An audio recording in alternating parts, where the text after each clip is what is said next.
Goeiedag julle van my kant af, my naam is Dewald Roos. Ek het die voorreg om deel te wees van die tuinroete span spesifiek hier by Doxeday Mosselbaai. Ons wil vandag baie graag net gesprek voer rondom ons Hebreërsreis.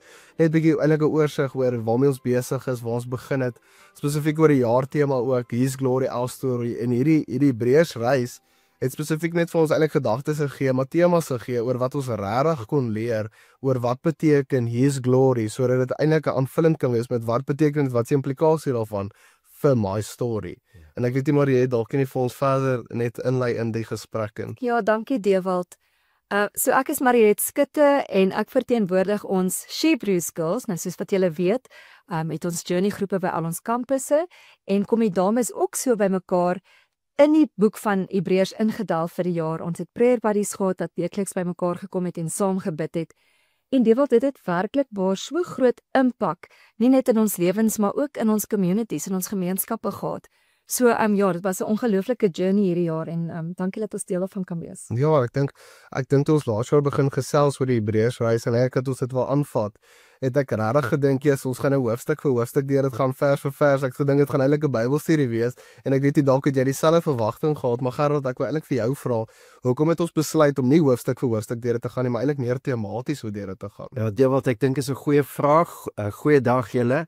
Die brief Hebreërs is nogal 'n moeilike brief en ek dink dit sou taamlik lank gevat het as ons hoofstuk vir hoofstuk en vers vir vers moes werk. Maar ek dink ons uitgangspunt was, as ons temas het, dan kan ons eintlik mense help om self die brief te lees. Eintlik help ons mekaar, want ons gaan vir die res van ons lewens daai brief hê. En as ons temas kan raak sien, dan kan ons vir die res van ons lewens hierdie brief lees en hierdie temas ontgin, as ek so kan sê. Ja. En ek dink die ding is van die temas, obviously briljant. Ek dink is baie goed dat ons net herroep wat die temas eintlik was. En ek wonder of hier nie dalk 'n geleentheid kan wees vir ons om net 'n gesprek te voer rondom ons tafels met wat's van die temas wat jy kan onthou spesifiek van die Hebreërsreis sover.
Ek glo die gesprek was baie goed geweest. My aanname is dat julle al die temas sommer net vir een kon noem, maar net vir ons. Ek dink dit sal goed wees as ons dalk bietjie net hierdie temas kan gesels, net kortliks gesels oor wat het ons alles bereik so ver in hierdie reis.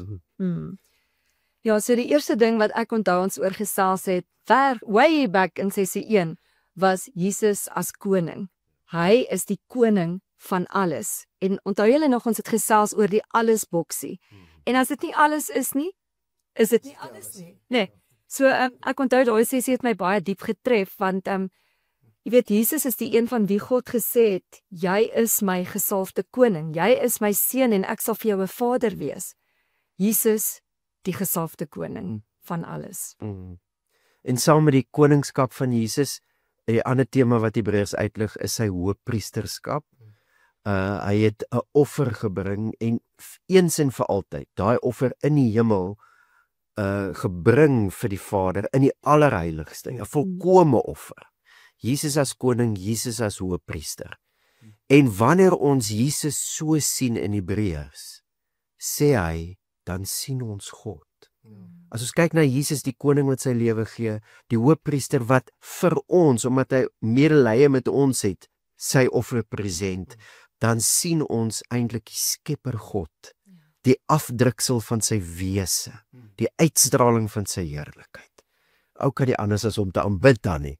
Dis wie God is, die een wat ons sien in Jesus as koning, Jesus as hoëpriester. En as dit dan is wie God is, die Skepper, dan beteken dit verlossing is baie meer. Dit is God wat sy hele skepping, die allesboksie, sy hele skepping nuut maak. Dis wat verlossing is. Ja. En as dit is wie Jesus is, dan beteken dit my lewe kry heeltemal nuwe betekenis. As dit is wie Jesus is, wat ons sê hy is die gesalfde koning, hy is die koning van alles, hy is die hoëpriester, dan beteken dit verlossing kry splinter nuwe betekenis in my lewe. Dit beteken ek word nie meer net verlos om eendag hemel toe te gaan nie.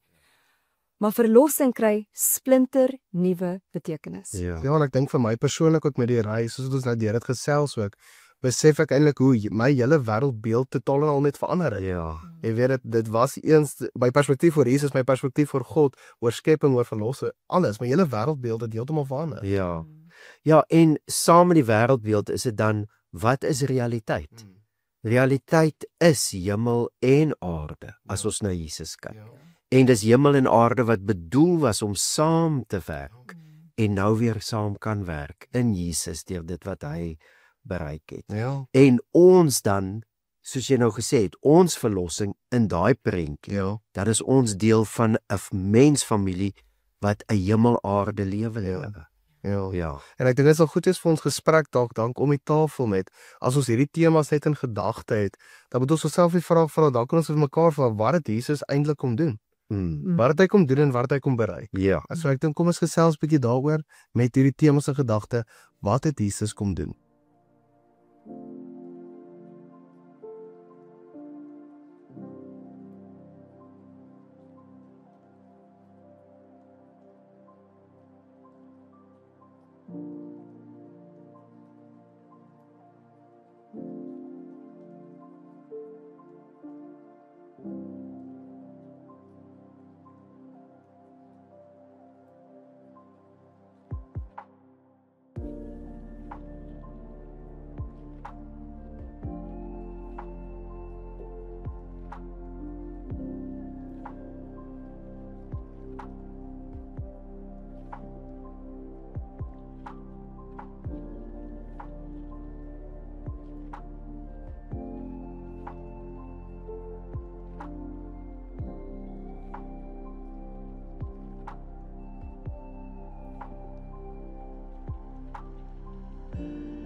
ek glo ons kan nou lekker saam gesels en net eintlik dink oor wat Jesus kom doen het en eintlik net dit besef die realiteit daarvan.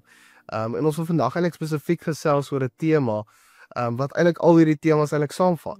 En is 'n tema wat Hebreërs 30 keer direk oor praat en 16 keer indirek. En as iemand, ek weet nie van jou nie, maar as iemand vir my 30 keer iets sê, dan gaan ek regtig begin luister. En regtig begin aandag gee aan dit wat hy sê. En ek wonder die tema wat hy spesifiek oor gesels 30 keer, 16 keer indirek, is eintlik die tema van die tempel. En in my kop as ek die woord tempel hoor, dan dink ek okay, dis mense wat gaan na 'n plek toe en hulle aanbid 'n God, ons God hopelik. Maar as ek tempel hoor, dan hoor ek mense wat gaan na 'n plek toe en hulle aanbid hulle God. Ja. En ek weet nie is dit wat Hebreërs nou eintlik wil uitlig nie, hoekom hy so klem lê op hierdie tema nie. Ek dink is 'n baie goeie vraag as hy nou praat oor tabernakel of tempel, hoekom? En wat jy nou sê is ons het idees. Ja. Is dit hoekom dit belangrik is en ek dink hier moet ons mekaar help en mekaar herinner daaraan dat alle briewe, ook die Hebreërs, is nie in die eerste plek aan ons geskryf nie, dis aan spesifieke mense geskryf. Dis vir ons gegee, maar dis aan hulle geskryf. So die goeie vraag sal dan eintlik wees, wat het tabernakel of tempel vir hulle beteken? En as ons kan agterkom wat die teks vir ons sê oor wat dit vir hulle beteken, dis eintlik die goeie vraag. Ja, ek wil ons vat na daai skrifgedeelte in Hebreërs 3 vers 6 wat sê ons is sy huis. Met ander woorde, as ons die belangrikheid kan verstaan van wat tempel vir hulle beteken het, dan kan ons verstaan vandag wat tempel of teenwoordigheid dan vir ons beteken. As ons kan sien hoe dit in hulle wêreld gelyk het, dan kan ons dit ook so verstaan in ons hart. Ja. Dit maak my net bietjie bekommerd eintlik as jy nou die sê, want ek het nie een van hierdie ouens se nommers nie. Ek het nie Moses se nommer, ek het niemand se nommer nie. So nou ek wil hom vra, hoe het jy hierdie gehoor? Maar ek kan nie dit doen nie. So hoe weet ek nou? Hoe weet ek hoe hulle dit gehoor het? Hoe weet ek hoe hulle dit verstaan het? Ja, en ek dink jy het nou Moses na hom verwys, maar Hebreërs verwys baie na Moses.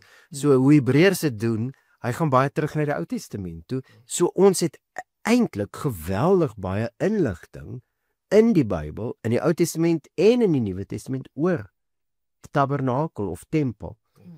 En die eerste ding wat by my opkom as ek aan dit dink is, en dis 'n storie wat hulle almal, al die mense vir wie Hebreërs skryf wat 10 in Joodse agtergrond gehad het. Almal het hierdie storie geken. Ons ken dit ook, ons het met die Kinderbybel groot geword. Dis die storie van Jakob, die eerste plek waar iets die huis van God genoem is. Genesis 28, Jakob raak met sy kop op 'n klip aan die slaap en hy het hierdie visioen. Die hemel is oop. Daar's 'n leer wat hemel en aarde verbind.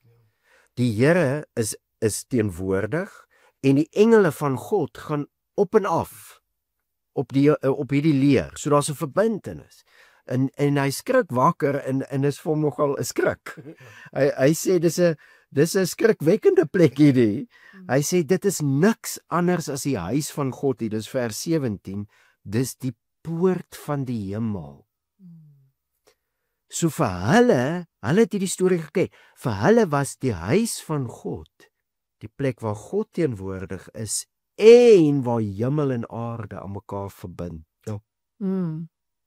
So as dit dan die plek is, die huis van God, as dit die plek is dan wat die verbintenis is tussen hemel en aarde, dan help dit my om te verstaan hoe hulle tempel en tabernakel gesien het.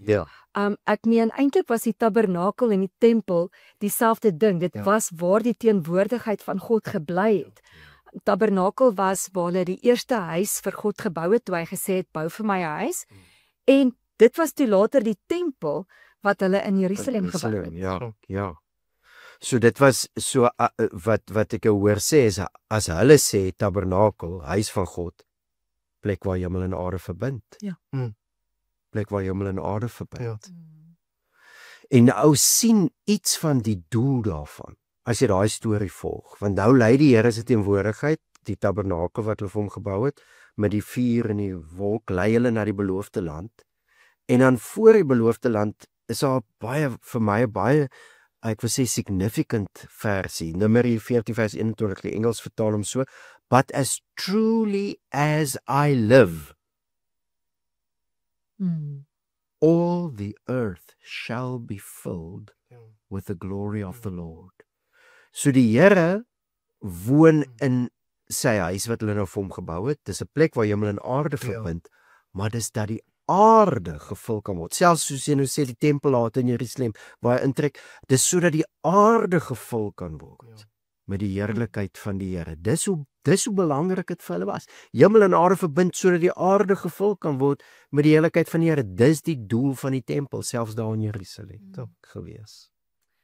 Maar dit moes 'n verskriklike ontnigtering gewees het. Dit moes 'n verskriklike groot skok gewees het as mens nou na die konteks kyk en hoe hulle tempel gesien het, die teenwoordigheid van God, daar waar die verbintenis tussen hemel en aarde is. Dit moes vir hulle so groot skok gewees het toe die tempel vernietig is, want onthou nou, tempel is vernietig, met ander woorde, teenwoordigheid van God is nou weg. Daai verbintenis is weg. Hulle het begin afgode aanbid en ek dink die gedagte van gaan ons ooit hierdie kan fix? Hoe gaan ons ooit weer daai verbintenis kan herstel? Ja, want ek dink in my kop sou dit gevoel het, as ons nou dink aan die groter storie, dan dink ons okay, God is saam met Adam en Eva. Jy weet ons 'n verbintenis van hemel en aarde, daar sien ons dit ook. Ons sien die sondeval, ons sien die verbintenis amper weer skeur of breek, as ek dit dan nou so reg sê. Ons sien nou okay, God approach vir die mense. Hy sê bou vir my 'n tabernakel, bou vir my 'n tempel want ek wil by julle woon. Ek maak vir my 'n huis. En nou word hierdie vernietig en nou in my kop is dit soos jy weet wat nou? Wat moet nou gebeur? Nou ek weet nie gebeur daai herstel dan nou eers wanneer Jesus nou weer terugkom nie. Die herstel, die verbintenis, jy weet van hemel en aarde, gebeur dit eers van hy nou weer terugkom nie. Jesus is die antwoord, definitief. Maar as jy dan nou kyk in daai devastating tyd, kom die profete. Hebreërs haal nogal Haggai 2 aan wat sê die heerlikheid van die tweede huis sal groter wees. So daar kom 'n nuwe tempel. En daai heerlikheid gaan groter wees. En dan sê Esegiel as die heerlikheid van die Here in daai nuwe tempel intrek, word daar stroom kom uit die heiligdom uit en dit bring genesing, dit bring nuwe skepping. Habakuk sê die aarde sal gevul word met die heerlikheid van die Here. Met die kennis van die heerlikheid van die Here, soos wat die water die seebodem oordek. En hier kom Jesus. Nie wanneer hy weer kom nie. Hier kom Jesus en hy sê, ek sê vir julle, van nou af gaan julle die hemel oop sien. Jakob. Voor die seun van die mens, die engele opdra. Jesus is die tempel. Hy is die huis van God. Hier woon God se heerlikheid sodat die aarde gevul kan word en hy doen tempel goed. Vergifnis, alle Jode ken die storie. Vergifnis is by die tempel met die offers. Moses se goeders. Maar nou kom Jesus en hy loop en vergewe mense oor as hy kom. Esegiel se visioen, nuwe skepping. Hy maak mense gesond. Jesus wat aan die kruis hang en dan opstaan en met sy offer van sy bloed in die hemel ingaan. En die Heilige Gees word op aarde in die mense uitgestort. Hemel en aarde is verbind deur wat Jesus kom doen het. En ek weet as ons nou sê dan die verbintenis is nou al herstel en ons sê die verbintenis het juis gebeur in die tempel, is my vraag dan nou eintlik waar's die tempel? Waar is die huis van God? As ons sê die verbintenis het wel herstel, waar is die tempel? So die verbintenis is Jesus.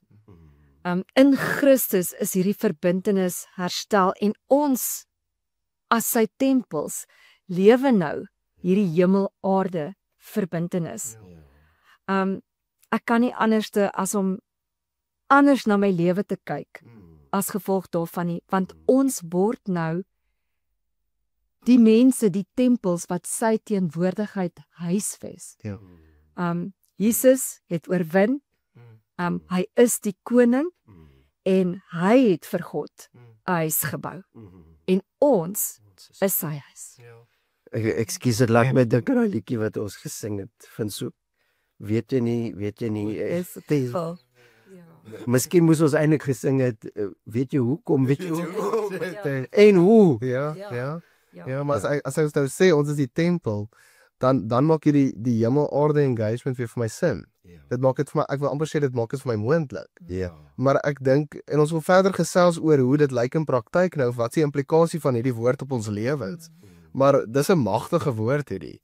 Dis inligting wat nie noodwendig algemene kennis is nie. Ek spesifiek, my verwysing, my wêreld, jy weet, die wêreldbeeld het heeltemal verander as gevolg van hierdie woord. En ek wonder of dit nie dalk 'n goeie geleentheid is vir ons net bietjie kan prosesseer in ons groepe van hoe was jou verstaan oor die tempel oorspronklik en in terme van die gesprek, hoe is jou verstaan nou? So kom ons draai bietjie na mekaar toe, kom ons gesels bietjie, wat was jou verstaan en nou na hierdie gesprek en na van hierdie temas, wat is jou verstaan vandag?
Ek dink ons kon sien in ons gesprek oor die tempel en wat ons verstaan was.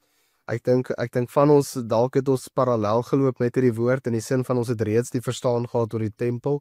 Ek dink vir van ons het ons dalk in my persoonlike lewe, ek het 'n bots gehad met hierdie woord. Dit was nie vir my algemene kennis nie. En ons het selfs al heel jare, ons het eintlik begin daarmee dat Jesus koning is. En as hy koning is, het hy 'n koninkryk om vestig en is 'n koninkryk van hemel op aarde. En nou sê ons, in Jesus is hierdie lewe van soos in die hemel, so op die aarde, dis nou moontlik. Maar hoe lyk dit in praktyk? Toe jy nou sê van Jesus as koning en die verbintenis wat herstel is, toe gaan my kop net dadelik weer na wat God vir Dawid beloof het. Een van jou seuns gaan vir altyd heers. Hy sal vir my naam 'n huis bou. Jesus het deur sy offer vir God 'n huis gebou. Dis deur sy offer wat die Gees in ons kan woon. Dis hoekom daar nou 'n praktyk kan wees. Dis deur die Heilige Gees. Dis moontlik. Want dis die offer van Jesus wat ons skoon genoeg maak. Dat ons nou sy tempel kan wees. So ek dink is altyd belangrik as ons praat oor die praktyk om te onthou, dis nie ons op ons eie nie. Dis deur die Gees. En dan is dit 'n baie belangrike ding dat ons dit sal amper soos 'n taal. Hulle sê mos dis die grootste vorming van kultuur is die taal.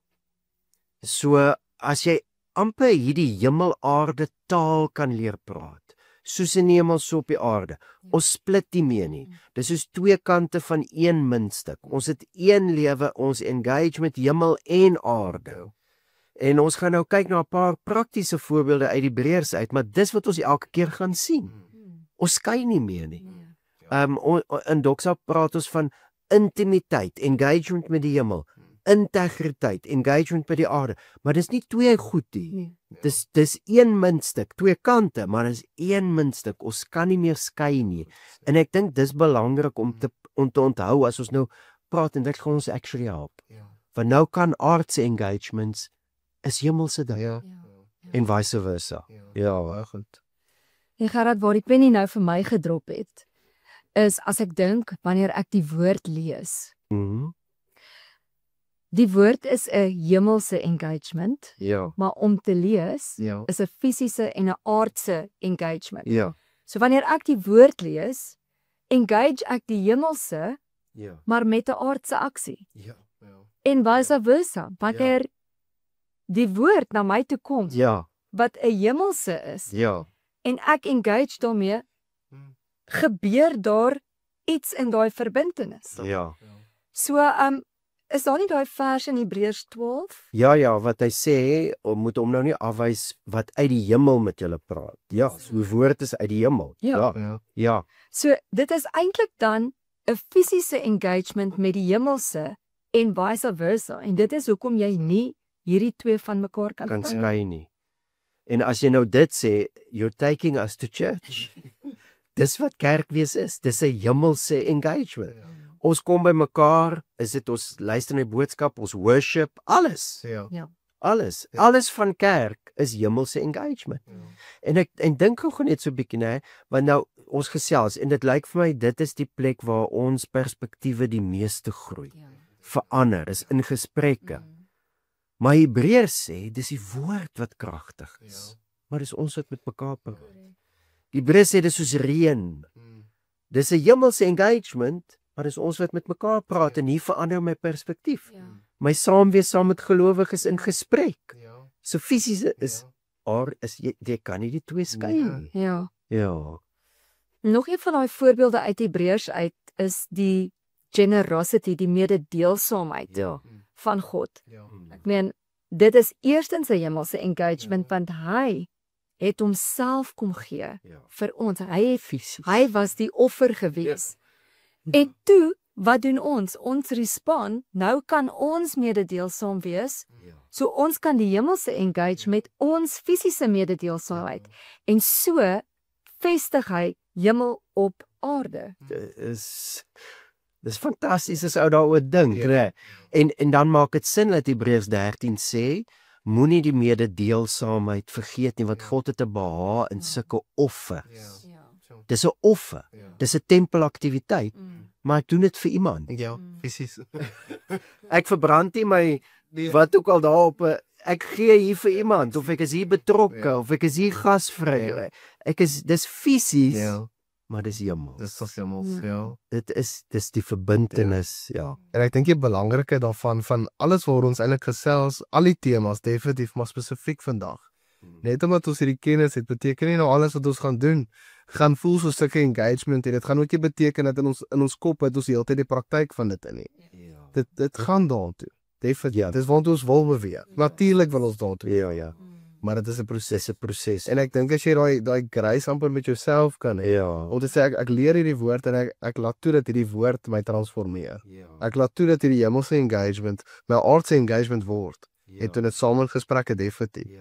Maar dit is 'n proses van groei. Ja. En as ek dit in gedagte het, dit is baie meer intentioneel ook na my lewe. Ja. Baie meer. En ek wonder of 'n ou nie dan amper so iets kan sê as Jesus hierdie tempel vir God gebou het nou met sy offer, het hy eintlik aanbidding kom herstel. So. En dis die groeiproses. Om nou in al my aardse engagement eintlik dit te begin leef as aanbidding. Hoe doen ek dit? Weet so dis 'n proses en dis ou moet daaroor dink, jy moet daaroor bid, ons moet daaroor praat, Ja. maar dis eintlik die groeiproses. Ja. En ek dink vir ons almal is dit uniek. Definitief. Ja. En ons wil juis in dit ingaan. Ons wil eintlik afsluit met daai vraag. Maar voordat ek afsluit, wil ek wil eintlik julle celebrate. Maar die mense wat nou vandag hierdie boodskap hoor of dalk join ons nou vir die eerste keer aan. Maar mense wat spesifiek ook die hele siklus bygewoon het. Dit het effort gevat. Waar ons al baie oor gepraat. Dit het effort gevat om by te woon, effort gevat om te hoor, om te engage met hierdie woord. Selfs die body stelsel, alles het effort gevat. Maar dit was so waardevol en so nodig ook. So ek wil julle celebrate en dan ook vir julle as aanbieders ook celebrate. Dit is 'n woord waar ons regtig vir vertrou, regtig in saam groei ook. Maar dit is 'n woord waarvoor ons regtig dankbaar kan wees. En daarvoor wil ek dankie sê. Ag ja, en ek wil ook sommer van die geleentheid gebruik maak om net vir al julle Shebrews girls daar by die huis en hier in die tuinroete, miskien die hele land vol, wil ek vir julle sê baie dankie. Dankie vir julle deelname. Baie van ons het gesinne, mamas, babietjies. besighede en tog het jy hierdie belegging gemaak. En mag hierdie tyd wat jy invest het in jou lewe, mag jy sien hoe dit vrug dra. Dit was heerlik om so saam met julle te kuier. Terwyl ons nou so dankie sê, miskien is dit ook 'n hemelse engagement terwyl ons dit doen, want Hebreë sê oor en oor bemoedig mekaar. En ek wil ook dankie sê vir elkeen se deelname. Ons het 'n oomie gehad wat altyd gesê het jou eerste bediening is om op te daag. Ek is so dankbaar vir elkeen wat opgedaag het vir my persoonlik. Het dit soveel beteken en die saamgesels en mense se insette my persoonlik soveel geleer, soveel verryk, my lewe verander. En ek wil ook dankie sê daarvoor. Ja, en ek wonder of ons dalk net vandag net kan afsluit Mariet, of jy dalk net vir ons sal bid. Spesifiek vir die siklus, spesifiek vir die tema. Ek sal graag so maak. Wil jy eers die vraag vra? Ek wonder, ek dink, kom ons gaan dalk in die gebed in en dan sal ek die vraag vir ons vra. Here, baie dankie vir hierdie besondere dag. Dankie dat ons so as vriende, as familie saam kon wees en dankie vir hierdie tyd, Here, wat ons in Hebreërs kon indelf. Waar ons U kon leer ken as Jesus, die koning van alles. Die een wat alles dra deur die krag van U regterhand. Here, dankie dat ons hierdie temas waarvan ons gepraat het, nou ons eie in ons eie lewens kan maak. Dankie ook, Here, dat ons nou verder kan groei in hierdie temas. Alhoewel ons so met mekaar saam gejourney het hierdie jaar en ons lewens gedeel het, alhoewel ons so deur die boek van Hebreërs gewerk het, Here, is dit nie die einde nie. Dit is nou die begin. Dit is nou die begin van 'n nuwe groeiproses. Elke keer wanneer ek hierdie woord lees, wanneer ek Hebreërs lees, weet ek dat hemelse en aardse verbintenis is waar U woon en dit is in my, U tempel. Here, ek vra dan so vir groei. Groei in ons lewens, vrug op U werk, Here. Orals waar hierdie woord sal uitgaan, dat daar vrug sal wees. Dankie, Here, dat ons U celebrate. Dit gaan oor U. Dit gaan oor die koning. En ons dankie dat ons daarvan deel kan wees. In Jesus naam. Amen. Amen. En ek wonder of ons dalk, wanneer ons in hierdie gesprekke nou gaan spesifiek, dink ek is baie belangrik. Ek dink soos ek gesê het, almal se is uniek, almal se proses is uniek, almal se manier van engage is uniek. En ek dink in dit kan ons mekaar help met kreatiwiteit rondom hoe jy engage is, nie noodwendig hoe ek engage by die hemels en die aardse nie. En ek dink kom ons deel 'n bietjie voorbeelde, dit kan uit die boek van Hebreërs wees, maar ook in jou lewe. Jy weet, hoe lyk jou engagement met die hemelse na die aardse toe? Hoe lyk dit in jou lewe? Ek dink 'n paar voorbeelde van dit. En ek dink ook dan hierdie is 'n groeiproses. Ek dink kom ons gesels bietjie, kom ons inspireer mekaar 'n bietjie. Hoe groei jy in hierdie proses? Hoe groei jy in hierdie journey? So ek wil net vir julle sê, julle moet nou lekker gesels en lekker kuier rondom hierdie twee en net weer vir julle baie dankie. Ja, dankie. Ja, dankie.